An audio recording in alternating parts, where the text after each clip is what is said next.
سلامونه دوستانو، د بدکارې ښځې یو درې داسې نښانې چې هغه ډېر په اسانه سره تاسو په بازار کې پیژندلی شئ، ځکه چې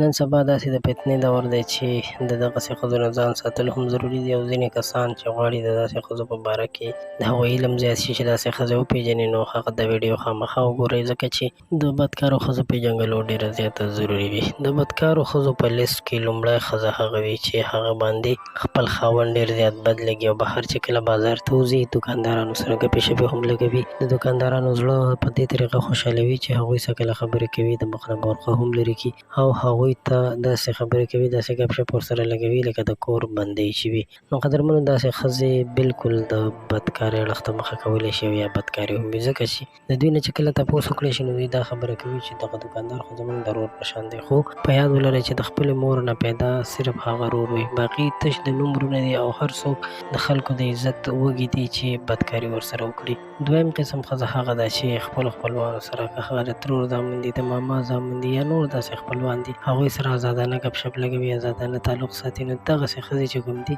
دغسې ښځې هم